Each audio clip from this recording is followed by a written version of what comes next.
네, 오늘은 로뎀나무 아래서라는 제목으로 설교하려고 합니다. 지친 사람들을 어떻게 회복시킬 것인가 이 설교를 준비하고 있었는데 어제 저는 몸살이 나가지고 하루 종일 누워 있었습니다. 내일 설교를 할 수 있을까 생각을 하고 왠지 이 몸살이 감기 몸살이 아니고 콧물이나 기침도 나지 않고 몸만 아주 찌끈찌끈 아픈 그런 상태로 어제 새벽에 아주 새벽에 이상하게 몸이 다운이 돼가지고 그래서 얼른 이제 욕조에 물을 받아놓고 그래서 이제 한번 이제 목욕을 하고 났는데 약간 으실으실하기도 하고 뭐 막 그 뭐죠? 약간 체한 것 같기도 하고 이상한 느낌이 들어서 하루 종일 아주 힘든 상태로 있었습니다. 뭐 타이레놀로 먹어보고 막 했는데 오늘 아침에 일어나 보니까 설교할 수 있겠다 이런 생각이 들었어요. 그래서 지친 사람들을 쓰러진 사람들을 지금 회복시키는 설교를 하려고 준비했는데 제가 지쳤다가 지금 일어났습니다. 신앙생활을 잘하면 이론상으로는 절대로 지치지 않게 돼 있어요.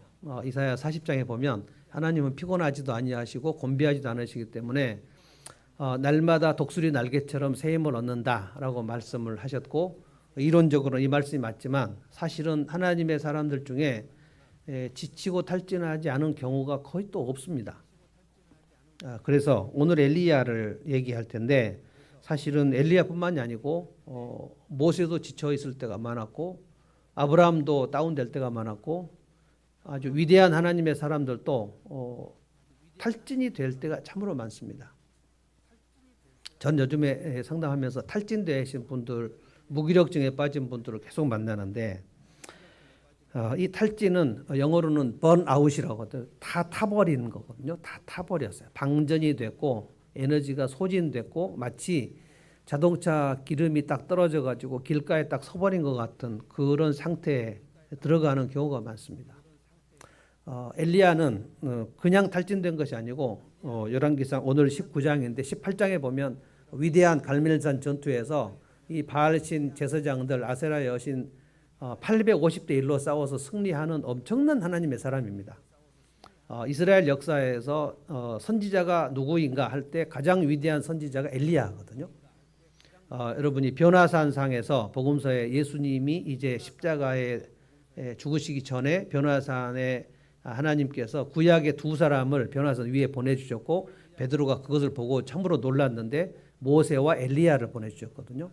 그러니까 모세는 출애굽 사건을 일으킨 하나님의 위대한 선지자고 엘리야는 우리가 18장을 이제 보지는 않았지만 18장에 보면 이스라엘 백성들이 아합과 이세벨 그 시절에 모두 다 하나님을 버리고 바알 숭배로 가버린 그런 시대에 엘리야가 모든 백성들을 다시 영적으로 회복한 사람입니다. 그러니까 모세와 엘리야는 거의 같은 레벨에 있는 사람이죠.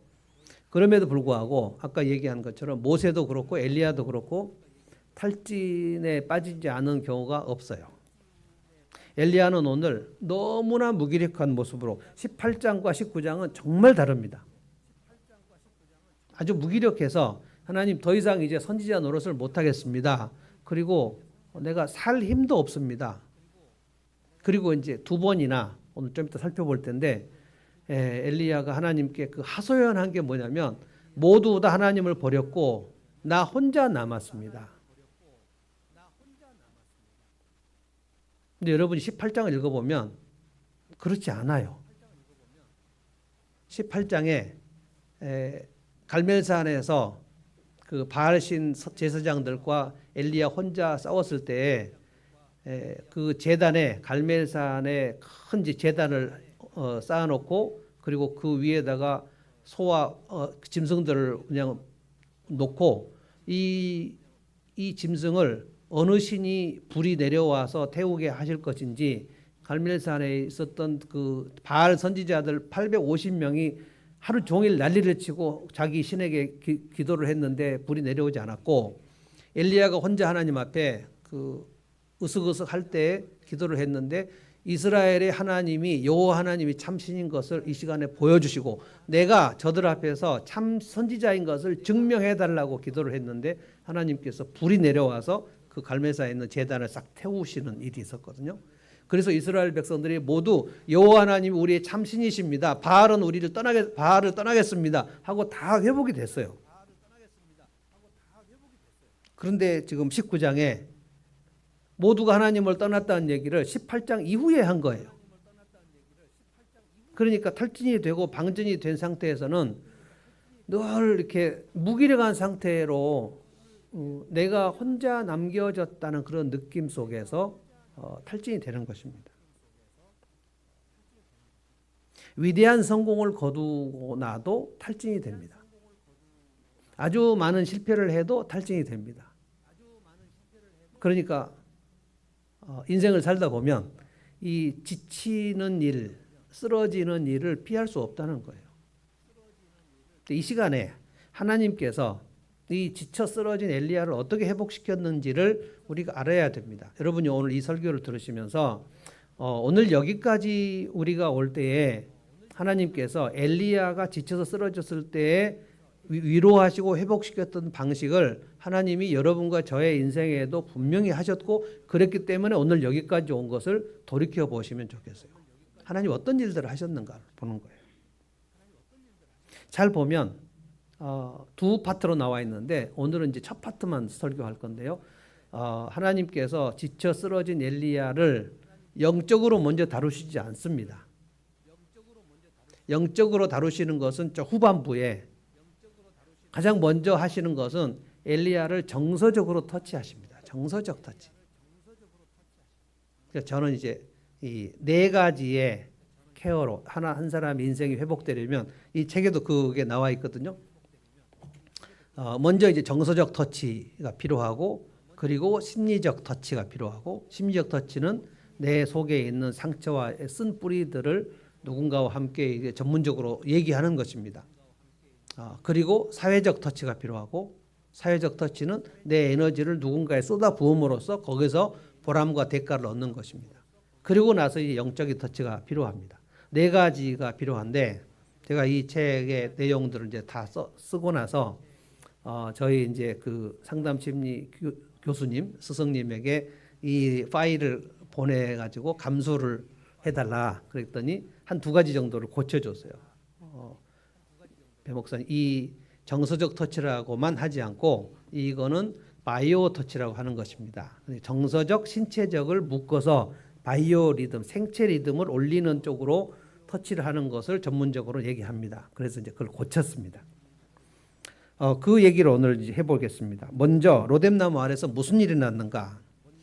엘리야가 얼마나 방전됐는가를 3절 4절을 보면 금방 알 수 있거든요. 3절과 4절을 우리가 한번 같이 한 목소리 읽어보면 좋겠습니다. 3절 4절 읽어보겠습니다. 시작. 엘리야는 두려워서 급히 일어나 목숨을 살리려고 도망하여 유다의 브엘세바로 갔다. 그곳에 자기 시종을 남겨두고 자신은 홀로 광야로 들어가서 하룻길을 더 걸어 어떤 로뎀나무 아래로 가서 거기에 앉아서 죽기를 간청하여 기도하였다. 주님, 이제는 더 바랄 것이 없습니다. 나의 목숨을 거두어 주십시오. 나는 내 조상보다 조금도 나을 것이 없습니다.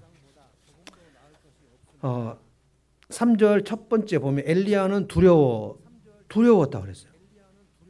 엘리야는 두려워한 사람이 아니거든요. 바알 선지자, 아세라 선지자 850명과 함께 싸울 때 그 두려운 모습이 18장에 전혀 없습니다. 정말 용감한 사람이거든요. 그런데 엘리야는 지금 두려워서 아주 목숨을 살리려고 주랭랑을 치고 있어요. 그리고 브엘세바로 갔습니다. 브엘세바는 지금 그 팔레스타인 지금 굉장히 복잡한 그 가자 지구 그 바로 밑에입니다. 가자 지구가 지금 폭파하고 뭐 엄청난 지금 유혈 사태가 일어나고 있죠. 갈멜사는 저 북쪽입니다. 지금 이스라엘 사람들이 살고 있는 중에서 가장 그 평화로운 곳이 갈멜산 쪽입니다. 하이파라고 그래서 거기는 휴양지로 아주 유명하고요. 그런데 지금 갈멜산에서 브엘세바까지 갔다면 우리나라 지도로 말하면 신우주에서 광주로 도망간 겁니다. 쭉 내려갔어요. 어떻게 갔는지도 모르겠어요. 시종 한 명을 데리고 엘리야가 지금 도망치고 있는 모습을 봅니다. 정말 이상한 광경이에요. 이 사람이 과연 이렇게 18장에서 위대한 하나님의 일을 성취한 선지자가 맞나 싶을 정도로 이상한 모습을 보이고 있어요. 홀로 광야로 들어가서 하룻길을 더 걸어서 로뎀나무 아래로 갔다. 오늘 설교 제목이 로뎀나무 아래입니다. 거기서 뭘 간청했냐? 이제 내가 죽었으면 좋겠다. 죽기를 간청했다. 그리고 뭐라고 기도했습니까? 이 기도는 주님께서 너무 마음이 좋지 않으신 기도라고 할 수 있어요. 주님, 이제 더 바랄 것이 없습니다. 내 목숨을 거둬 주십시오. 나는 내 조상보다 조금도 나을 것이 없습니다. 죽었으면 좋겠다는 거예요. 내 조상보다 난 것도 없고, 그리고 내가 이제 싸울 힘도 없고 무기력하고 나는 이제 못하겠습니다. 선지자 노릇 못 해먹겠다는 거예요. 열정이 다 빠져버렸어요. 마치 그 김 빠진 사이다 같이 지금 돼버린 거예요. 정말 멋이 없게 돼버린 거예요. 여러분, 무기력증에 빠지고 탈진 상태에 빠지면 그 사람은 진짜 멋이 없습니다. 아, 이 사람이 전에 이렇게 팔팔했던 사람이 이렇게 돼버렸나? 저는 무기력증에 빠진 분들을 지금 되게 많이 만나거든요. 줌으로도 만나고 실제로도 만나는데 약간 혼이 나가는 것 같아요.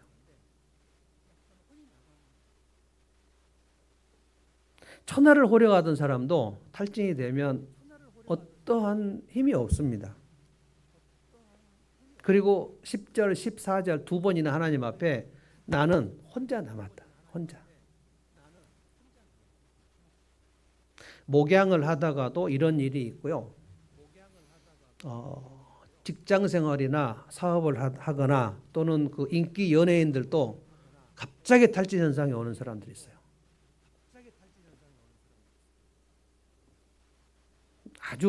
아주 똑똑한 사람들도 탈진이 옵니다.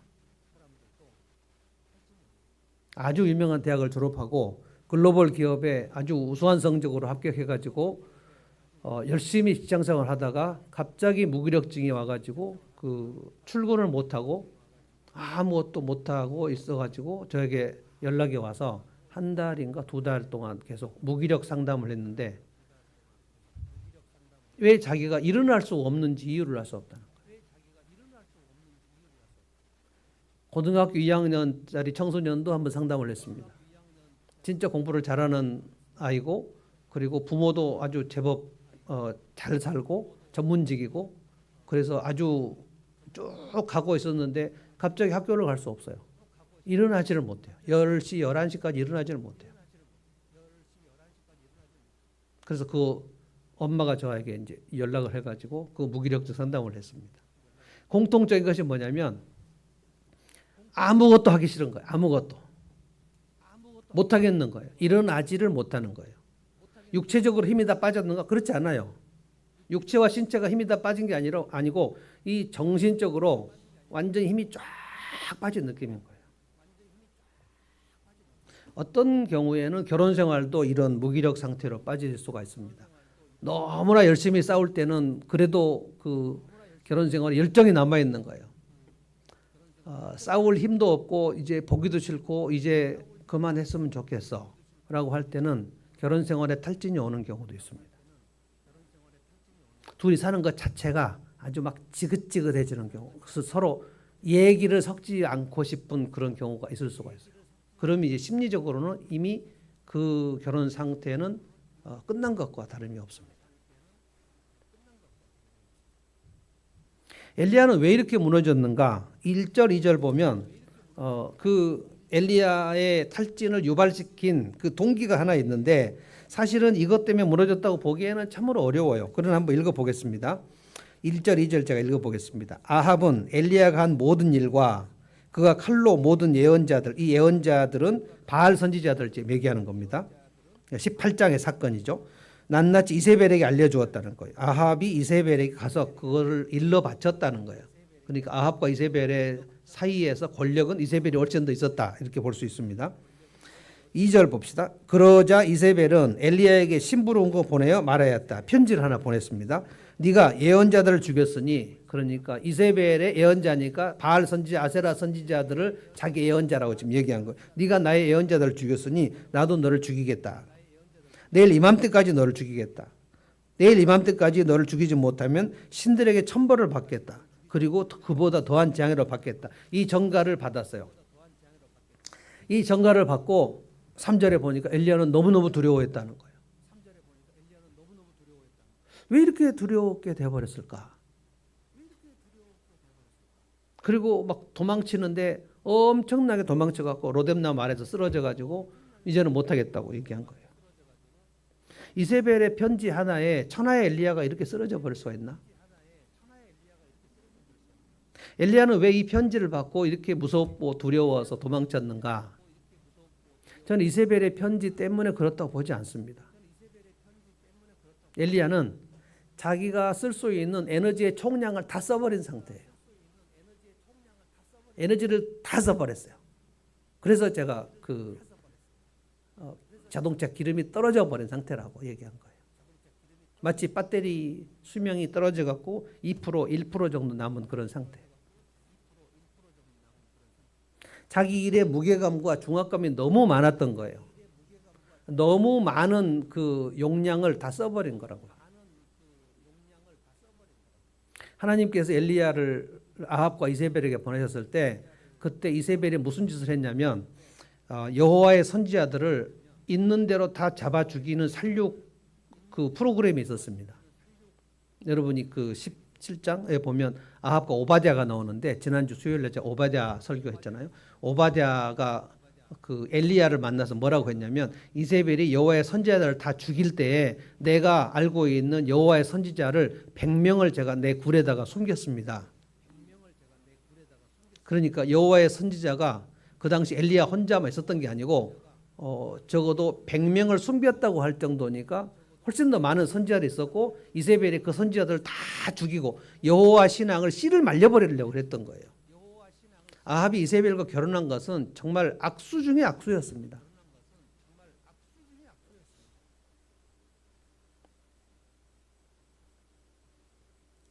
그러니까 여호와의 선지자들이 다 죽고 막 그 살육을 당하는 시간에 엘리야가 이것을 전면적으로 내가 한번 이 영적 개혁을 단행해야 되겠다.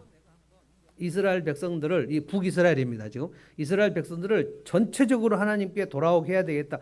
엄청난 에너지를 쓰고 갈멜산에서 전투를 한 건데 다 이긴 거예요. 다 이기고 나서 그 모든 에너지를 다 써버린 상태, 완전히 방전된 상태가 있으니까 이세벨이 너를 죽이겠다 그러니까 너무 두려운 거예요.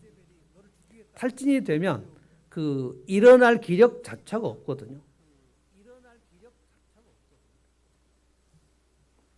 이게 엘리야 증후군이라는 겁니다. 영어로 엘리야 신드롬이라고 그래요. 엘리야 신드롬.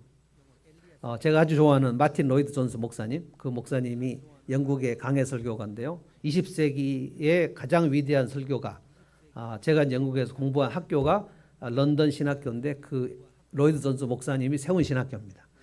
거기서 이제 로이드 존스의 그 영성에 대해서 제가 배울 때 로이드 존스는 두 가지 책을 유명한 책을 써요. 하나는 부흥에 관한 책을 썼고요. 하나는 침체에 관한 책을 썼어요.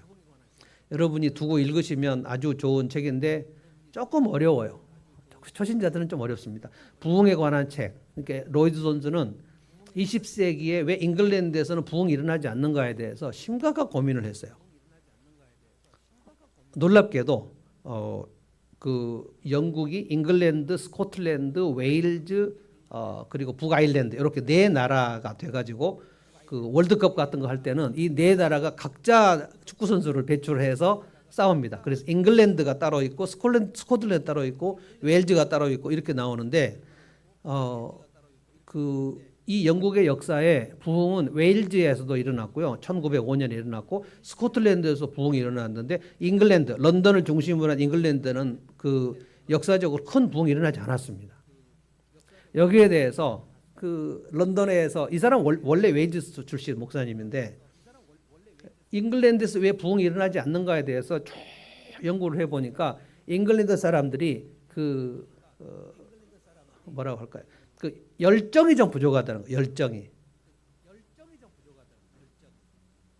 아주 내성적입니다. 영국 사람들, 특별히 런던 쪽인 사람들은. 그래서 자기들끼리 얘기하는 것이 뭐냐면 무인도에서 두 잉글랜드 사람들이 떨어졌는데 나중에 몇 년 후에 구출돼서 보니까 서로 두 사람이 서로 모르더라는 거예요. 왜 당신들은 서로 모르냐 그랬더니 아무도 우리를 소개해주는 중간 사람이 없어가지고 우리는 서로 대화를 못했다고. 굉장히 내성적이거든요. 근데 이 웨일즈 출신이 그 로이슨스 목사님이 잉글랜드에서 목회를 하는데 사람들이 이렇게 이성적이고 차갑게 하나님을 알기는 하지만 하나님 앞에 뜨겁게 나오는 그 무엇인가가 뭔가가 부족해요. 그래서 이제 영국 런던의 한 목판에서 이분은 1945년 그 영국 그 2차 세계대전 때 2차 세계대전 전후 60년, 70년까지 어마어마한 영국의 이제 강해 설교가입니다. 그분이 이 부흥은 하나님 앞에 뜨겁게 내 심령이 주님 앞에 올려드리는 그 상태를 말한다. 그런데 한 사람이 아니고 한 사람도 물론 부흥된 상태가 있을 수 있지만 어떤 공동체가 뜨겁게 하나님 앞에 집단적으로 하나님께 올려드릴 때 그때 하나님께서 부흥을 주시는 것을 우리는 역사적으로 알 수 있다. 그런데 잉글랜드에서 그런 일이 없다. 그런데 이제 로이슨스 목회 동안에 그런 일이 일어나지 않았습니다. 최근에 미국에서 그 어떤 대학에서 에즈버리 대학교에서 엄청난 그런 일들이 있었는데 잉글랜드에서는 별로 그런 일이 일어나지 않았어요. 우리나라는 1907년에 평양에서 한번 일어났고 그리고 그 이후에는 없습니다. 이분이 그래서 부흥이라는 책을 하나 썼고 침체라는 하는 책을 썼는데 침체는 영적 침체, spiritual depression, 정확하게 번역하면 영적 우울증입니다. 영적 우울증. 사람은 언제 침체되는가? 21편의 그 설교를 성경 본문에 나오는 우울증에 빠진 사람들의 이야기를 거기다 다 써요. 그 중에 첫 번째가 시편 42편. 내 영혼아 네가 어찌하여 낙심하며 어찌하여 네 속에서 불안해하는고 너는 하나님을 바라라. 너는 지금 주야로 눈물이 음식이 되었고 아무런 힘이 없는 상태에서 왜 하나님을 믿지 못하느냐. 이 영적 우울증에 대해서 첫 번째가 그것입니다. 영적 침체라는 책도 읽어보시면 아주 도움이 됩니다. 낭만과 불안 이것이 믿음을 다 갉아먹어버려요. 그런데 놀랍게도 여러분이 아시는 16세기 종교개혁의 그 거장 마틴 루터도 영적 우울증에 빠져서 더 이상 내가 개혁운동을 할 수 없다. 제가 언젠가 설교한 것 같습니다. 너무 우울증에 빠져가지고 더 이상 내가 이 로마 교황청과 싸워서 이길 수가 없다. 로마 교황청과 한 신부가 싸운다는 것은 그건 말도 안 되는 일입니다. 그래서 낭망하고 시리에 빠져 있을 때 루터의 부인이 갑자기 검정 상복을 입고 루터에게 나타나가지고 오늘 누가 돌아가셔 장례식을 가려고 하냐. 그러니까 루터 부인이 오늘 하나님이 당신 앞에서 돌아가셔서 그렇다. 무슨 얘기냐? 하나님이 돌아가시지 않고 살아계신다면 당신이 이렇게 우울증에 빠져 있을 리가 없지 않냐. 그 루터 부인의 상복으로 루터가 다시 힘을 얻었다. 이런 기록이 나오거든요. 19세기의 유명한 영국 설교가 그러니까 20세기에는 로이드 존스고 19세기에는 찰스 스펄전입니다. 스펄전은 그 설교의 왕, 설교의 황제라고 이름을 칭할 만한 사람인데 스펄전도 굉장히 우울증 속에 들어가 있었습니다. 그러니까 제가 지금 얘기한 모세나 엘리야나 뭐 마틴 루터나 스펄전이나 이런 사람들이 이 영적 탈진에서 자유롭지 않았다는 거예요. 그럼 우리는 뭐 하물며 어떻겠습니까?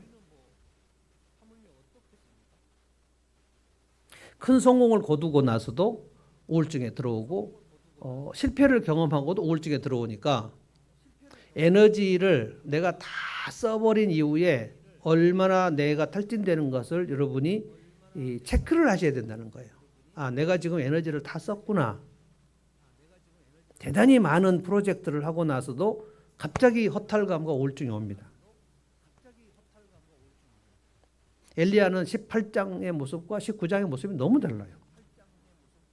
그런데 이제 하나님께서 이 엘리야를 회복하시는 방법이 5절부터 8절입니다. 오늘은 제가 이 18장 전체를 다 볼 수는 없고요. 19장 전체를 볼 수는 없고, 그러니까 9절 이후로는 제가 오늘 설교를 하지 않고 8절까지만 하겠습니다.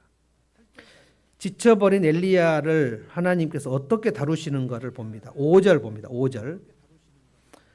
그런 다음에 5절을 보십시오. 그런 다음에, 그러니까 엘리야가 하나님 앞에 이제 더 이상 못해 먹겠습니다. 나를 죽여주십시오 라고 얘기하니까, 그런 다음에 그는 로뎀나무 아래에 누워서 잠이 들었는데, 이거는 그냥 푹 안식의 잠을 잤다는 것보다도 그냥 지쳐 쓰러져서 그냥 잠이 들어버린 거예요. 그때 한 천사가 일어나서 먹으라고 하면서 그를 깨웠다. 하나님이 천사를 보내신 거예요. 그를 깨워요. 근데 일어나서 힘을 얻어서 빨리 주님의 사역을 하라 이렇게 얘기한 게 아니고, 일어나서 먹으라고 했다는 거예요. 6절에 봅니다. 엘리야가 깨어보니 그의 머리맡에는 뜨겁게 달군 돌에다가 구워낸 과자와 물 한 병에 놓여 있었다. 그는 먹고 마신 뒤에 다시 잠이 들었다. 구워낸 과자는 좀 번역이 좀 그런 거고, 좀 개역 성경에는 떡을 구웠다 이렇게 되어 있는데 여기는 과자를 구웠다 그러죠. 과자는 지금 약간 그렇죠. 구운 떡과 물 한 병. 엘리야가 그것을 먹었습니다. 먹고 마셨습니다. 그리고 일어났나요? 못 일어났나요? 못 일어났어요. 다시 잠이 들었어요. 지쳐 쓰러진 사람은 한 번만 위로받으면 벌떡 일어납니까? 못 일어납니까? 지쳐 쓰러진 사람은 한 번만 위로받으면 일어난다? 못 일어난다? 못 일어난다. 한 번만 위로하고 나서 내가 위로했는데 왜 못 일어나? 이러면 안 된다는 거예요. 그러니까 정말 잘 이렇게 읽어보면 하나님께서 탈진된 사람을 어떻게 위로를 하시는가를 볼 수 있어요. 개역성경이 좀 이 번역은 좋은 것 같습니다. 5절 제가 읽어볼게요. 로뎀나무 아래 누워 자더니 천사가 그를 어루만지며 그에게 이르되 일어나서 먹으라 하는지라. 어루만졌다. 천사가 와서 그를 어루만져요. 영어로는 터치했다. 터치. 정서적인 터치를 했다는 거예요. 천사가 그걸 어루만져요. 이게 위로입니다. 어루만져요. 엘리야가 일어나 보니까 눈앞에 돌판에 떡이 구워져 있고 물이 한 병 있었다. 느낌에 하나님이 나를 위로하시는구나. 그래서 일어나서 먹었어요. 아무 대화가 없어요. 지금 먹고 그리고 물 마시고 또 잠이 들어요. 그러고 나서 또 천사가 또 깨워요.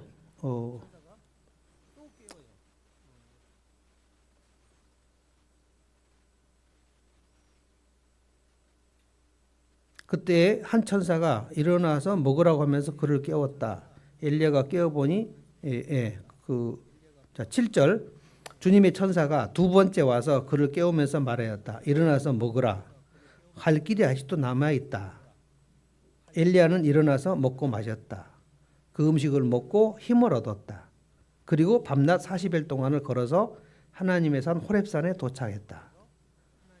자, 여기 호렙산에 도착을 한다는 것은 이제 호렙산은 하나님 모세를 부르신 그 장소거든요. 호렙산은 다시 사명을 확인하는 장소고, 다시 힘을 얻어서 무엇인가를 열정을 내서 다시 일을 하는 장소인데, 로뎀나무 아래에서는 그 일을 하지 않아요. 하나님께서 그 영적인 사명 같은 것을 말하지 않아요. 로뎀나무 아래에서 회복이 되어야 호렙산에서 사명을 받는 것입니다. 두 번을 천사가 와서 어루만져요. 엘리야가 한 번 먹고 나서 일어나지 못한다는 거예요. 그래서 우리가 누가 지쳐서 쓰러졌을 때 내가 그 사람 위로하러 간다 해갖고 위로를 하고 나서 내가 위로했는데 당신은 왜 이렇게 못 일어나냐 이렇게 얘기하는 것은 우리 주님의 방법이 아니다. 지쳐 쓰러진 사람은 그 사람이 한 번 위로와 어루만짐을 받고 일어나지 못합니다. 한 번 위로받고 일어나는 것을 가지고 탈진이라고 하지 않아요. 그래서 저는 이제 상담을 할 때 단기 상담이라는 그런 용어가 있긴 합니다. 상담학에서 단기 상담, 10회 코스, 4회 코스 이런 게 있어요. 그런데 저는 단기 상담을 해가지고 사람이 벌떡 일어나는 경우를 저는 보지 못했습니다. 단기 상담은 뭐냐면은 내가 이제 어떻게 쓰러졌는가를 확인하는 시간이에요. 쓰러질 때 갑자기 쓰러지는 사람이 없거든요. 건물 붕괴도 갑자기 붕괴가 되는 게 아니고 오랫동안 균열의 신호가 계속 오는데 그걸 방치했을 때 균열이 오는, 그 붕괴가 오는 거거든요. 저는 여기서 하나님께서 사람을 일으키실 때 어떻게 일으키시는가를 잘 주목해야 된다고 봅니다. 베드로가 예수님 3번 부인하고 완전히 쓰러졌을 때 예수님이 부활하시고 난 다음에 막달라 마리아가 예수님 먼저 무덤에 갔을 때 예수님 안 계시는 것을 보고 그리고 베드로에게 말했는데 처음에 안 믿었다가 베드로가 요한하고 같이 가서 무덤에 예수님 안 계신 것을 봤죠. 그리고 나서 예수님이 부활하신 이후에 베드로에게 나타나셨습니다. 그럼에도 불구하고 베드로가 부활하신 예수님을 보고 나서 제자들과 함께 우리 다시 예수님의 제자로서의 일을 하자라고 얘기한 기록이 없어요. 뭐라고 했습니까? 우리 다시 갈릴리로 가서 우리가 원래 하던 고기잡이 하러 가자라고 얘기했어요. 그런데 갈릴리에 가서 고기잡이를 하는데 밤새도록 고기잡이를 했는데 한 마리도 못 건졌습니다. 원래 갈릴리는 베드로의 그 고기잡이 주 무대예요. 예수님이 베드로를 부르기 전에도 거기서 고기잡이 평생 고기잡이 하던 사람이고 갈릴리의 어종과 어류 그 물길 이런 것들을 다 알고 있는 사람입니다. 그런데 베드로가 3년 동안 예수님 따라다니다가 마지막 날 예수님 모른다고 3번이나 부인하고 예수님과 베드로의 눈이 서로 마주치고 그리고 나서 밖에 나가서 엄청나게 통곡하고 회개하고 그리고 예수님 부활하신 것을 보고 그리고도 일어나지 못합니다. 그 실패감이 내가 예수님을 3번이나 공적으로 배신했다는 그 실패감이 완전히 그를 사로잡아 버려요. 만약에 여러분이 보는 앞에서 제가 나는 하나님을 떠났습니다. 나는 예수를 믿지 않습니다. 난 여러분에게 이제까지 설교한 건 다 거짓입니다. 공적으로 제가 3번 얘기하고 여러분에게 다시 설교할 수 있을까요? 여러분 사실은 하나님은 계시지 않습니다. 우리가 이제까지 믿은 건 다 것입니다. 저는 예수님께 속았습니다. 예수님 거짓말자기거나 사기꾼이거나 미친 사람입니다. 그리고 3번 공적으로 설교하고 나서 여러분이 이 교회 예배하러 올 수 있을까요? 여러분이 여기에 와서 앉아있는들 제가 설교할 수 있을까요? 완전히 실패한 거예요. 베드로는 3번 부인하기 전에 베드로가 예수님께 뭐라 그랬죠? 다 예수님을 부인해도 나는 끝까지 주님을 떠나지 않겠다. 이렇게 얘기한 사람이 제일 무서운 사람이에요. 그날 완전히 3번 부인했거든. 예수님도 알고 계셨죠. 네가 닭 울기 전에 나를 3번 부인할 것이다. 그러니까 부활한 예수님을 만나고 나서도 베드로가 예수님 제가 다시 제자로 이제 열심히 하겠고 이런 말을 할 그 입장이 아닌 거예요. 못해요.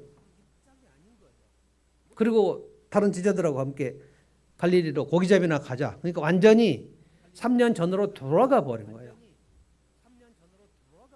그때 예수님이 요한복음 21자 여러분이 아시던 가셔서 밤새도록 허탕치고 있는 제자들을 향하여 예수님 갈릴리 바다 거기 어귀에 사실은 바다가 아닙니다. 갈릴리가 호수예요. 근데 너무 이스라엘 백성들에게 호수인데 너무 넓어가지고 이거 바다다. 그러니까 그 민물이라고요. 민물 갈릴리는. 거기 바닷가에 예수님이 식탁을 차려놓고 구운 생선 어디서 예수님 잡았는지 모르지만 생선을 구워놓고 올라오라. 너희들 고기 많이 잡았냐? 라고 또 물어보시고 그러니까 또 못 잡았습니다. 밤새도록 잡으려고 했는데 허탕쳤습니다. 그러니까 그 오른쪽에 깊은 데에 한번 그물을 던져봐라. 주님이 다시 지금 베드로를 회복시키는데 그 오른쪽에 그물을 던져서 고기를 많이 잡아 뭐 때문에 그걸 잡아야 됩니까? 그냥 빨리 와. 베드로야 너 빨리 와서 나하고 다시 한번 복음 전파를 위해서 하자라고 하지 않고 왜 베드로에게 그 오른쪽에 그물을 던져서 한번 잡아봐라 라는 얘기를 예수님이 왜 하시냐고요. 그래서 또 베드로가 그물을 또 오른쪽에 깊은 곳으로 던졌더니 그물 가득히 그 고기를 잡았다는 거예요. 그래서 베드로 진짜 기뻤을 거예요. 와, 베드로 이 그물 가득 고기를 잡았구나. 예수님이 베드로를 회복시킬 때 어떤 방법을 썼는지를 기억하시겠어요? 영적으로 바로 터치하지 않으십니다. 고기를 못 잡고 허탕친 그 베드로를 한번 만족시켜 주시는 그 경험을 한번 하신다고요. 굉장히 섬세하십니다. 예수님이 베드로를 다그치지 않아요.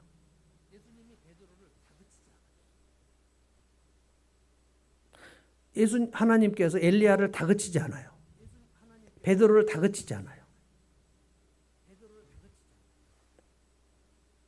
우리가 왜 그렇게 실패하는지를 주님은 다 아셔요.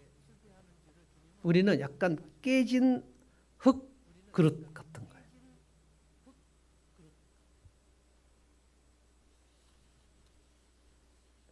이 시간에 여러분이 한번 인생을 한번 돌이켜 보십시오. 자기 산 날 동안 쭉 돌이켜 보시면 내가 완전히 지쳤을 때, 완전히 내가 쓰러졌을 때, 완전히 힘이 없었을 때, 그리고 나 혼자만 남았다고 생각했을 때, 그때 엘리야에게 천사를 보내주셨던 그런 것처럼 주님께서 누군가를 보내셔서 나를 위로하셨던 경험이 있었는가를 보십시오. 절대로 없지 않을 거예요. 없으면 여러분 여기 올 수 없습니다. 엘리야에게 천사를 보내주신 하나님께서 여러분과 저의 인생에 천사를 안 보내주실 리가 없어요. 먼저 정서적으로 위로를 합니다. 어루만지세요. 특별히 목양을 하거나 주님의 사역을 하다가 지친 사람에게 주님께서 다그치지 않으세요. 정서적으로 어루만지신다. 정서적 탱크가 바닥난 사람은 곧바로 영적 탱크가 채워지지 않습니다. 저는 많은 사람들을 지금 상담하면서 아 그래 목양은 먼저 정서적 터치구나.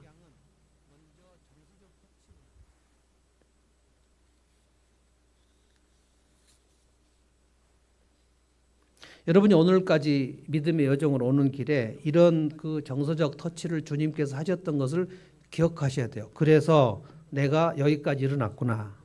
아마 여러 번 여러분은 탈진했고 여러 번 쓰러졌고 그리고 여러 번 그때마다 주님은 누군가에게 단발성으로 또는 장기적으로 누군가를 보내서 그 숯불에 구운 떡과 한 병 물 그것을 먹고 마시고 그리고 또 쓰러지면 또 먹고 마시고 천사들을 보내서 계속 어루만지는 작업을 해 오셨습니다. 그 일들이 있어서 여러분이 일어난 거예요. 저는 어제 하루 종일 누워 있었더니 제 옆에 차윤일이라는 천사가 있어가지고 엄청 잘해주더라고요.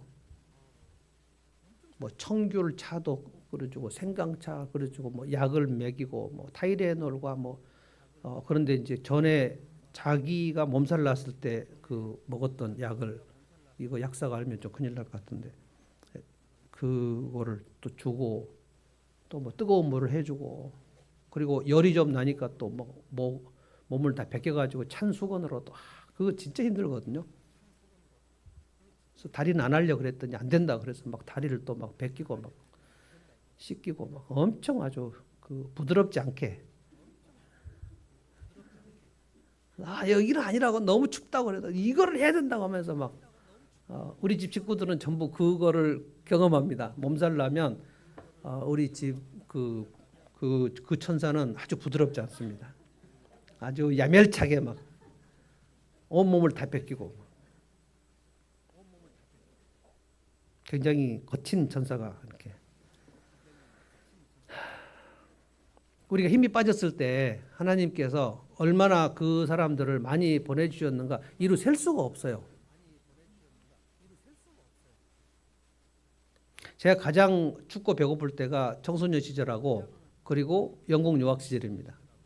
제가 영국 유학을 하면서 이제 파타임으로 교회에 있었는데 그 교회에서 담임 목사님이 저를 오해하셔가지고 저를 쫓아내신 적이 있어요. 저는 그 부목사도 아니고 파타임 목사인데 저를 쫓아냈어요. 갑자기 그 수요일 저녁 예배 끝나고 나니까 배 목사님 할 말이 있다고 그래가지고 예배당 뒤에서 저에게 해고 통보를 했어요. 12월까지 그만두시라고.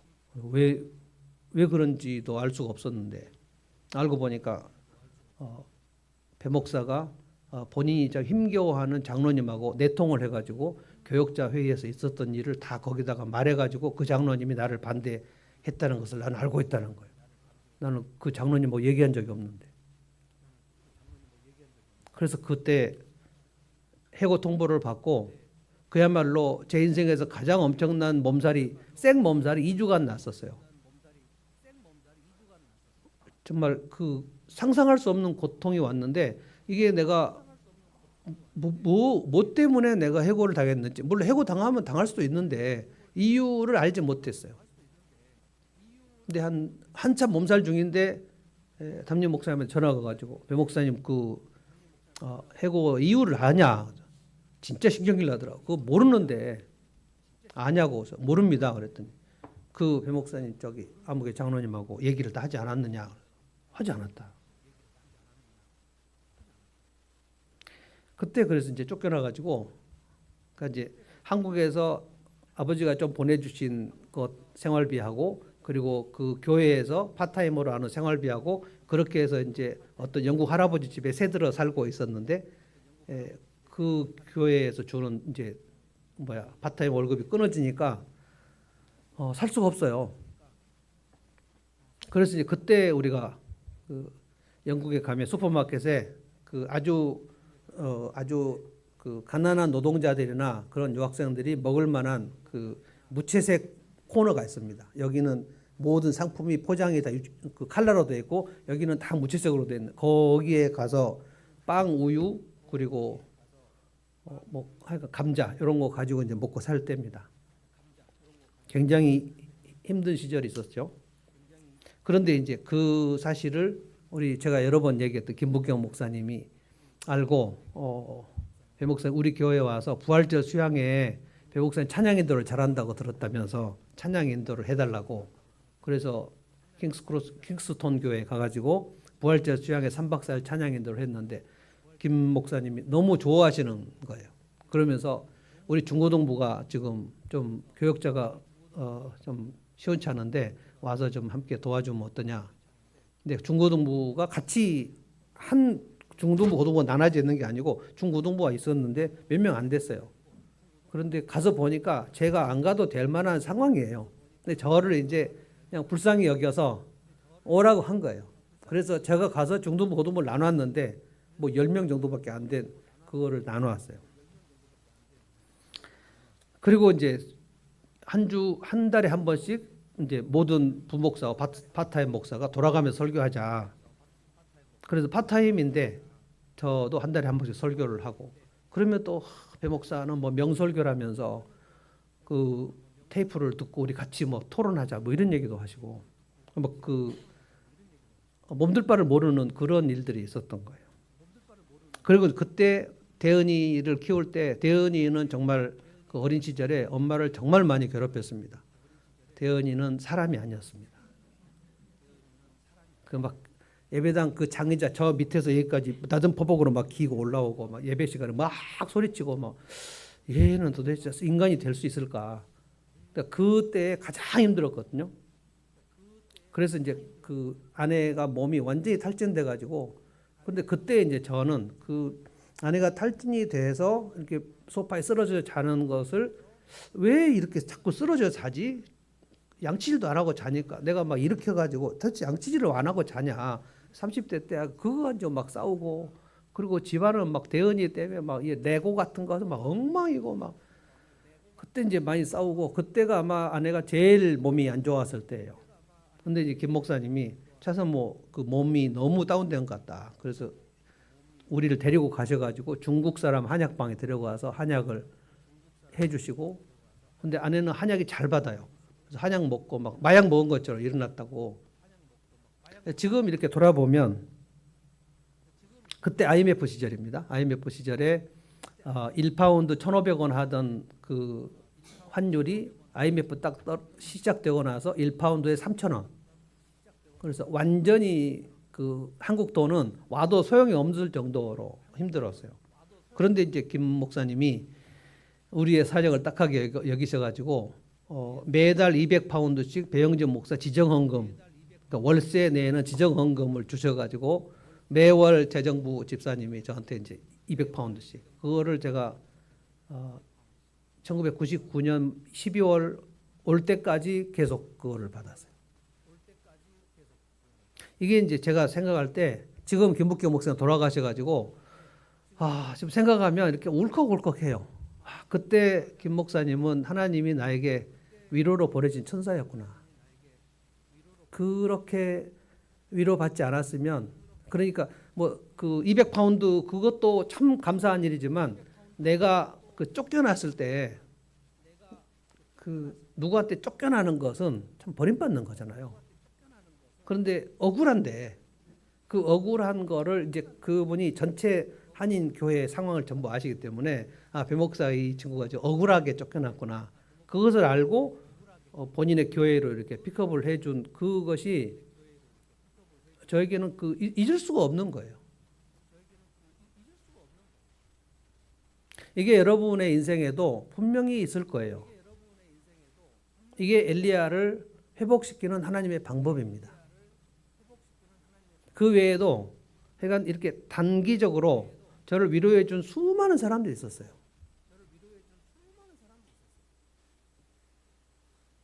우리 대한민국 현실은 정말 지금 빡빡하고 녹록지 않습니다. 이게 나이가 몇인가 그리고 지금 직장이 어떤 것인가 거기에 상관이 없습니다. 대한민국은 이 신자유주의 체제로 인하여 아주 잘 나가는 사람과 잘 못 나가는 사람의 이 차이가 극명하게 점점 벌어집니다. 그래서 우리는 탈진이 정말 많이 됩니다.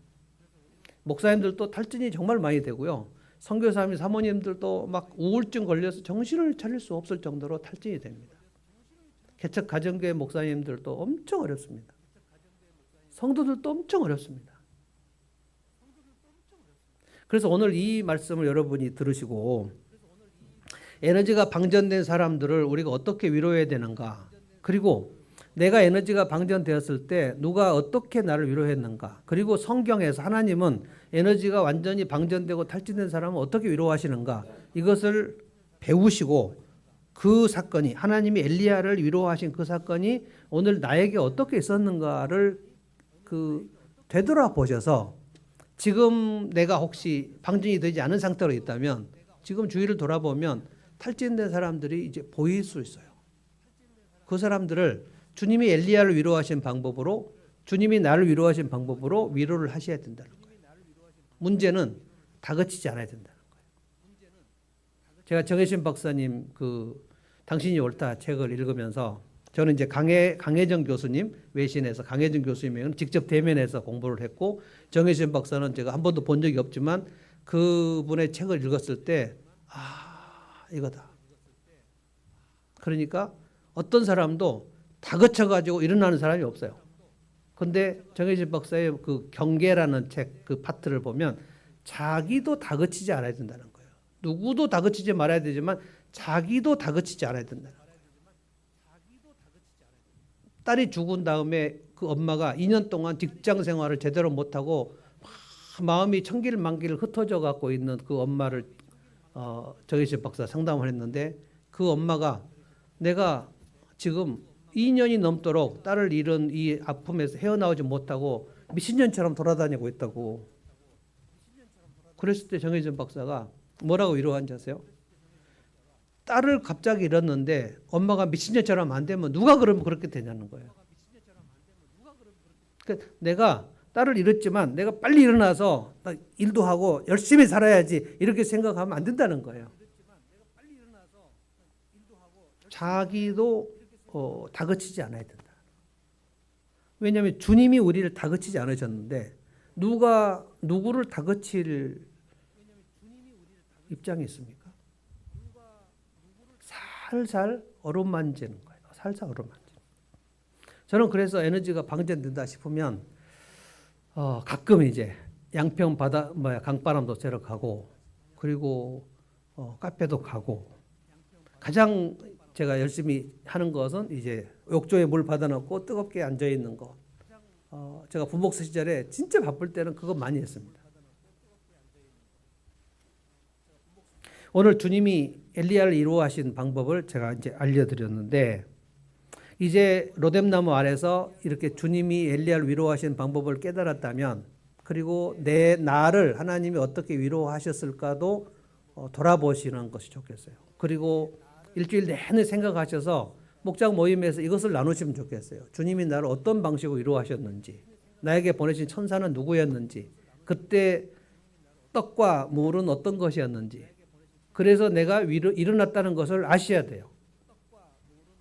주님이 천사를 보내지 않았는데 여러분이 일어나서 지금 오늘 이렇게 일상을 유지할 수 있는 것이 그렇지 않습니다.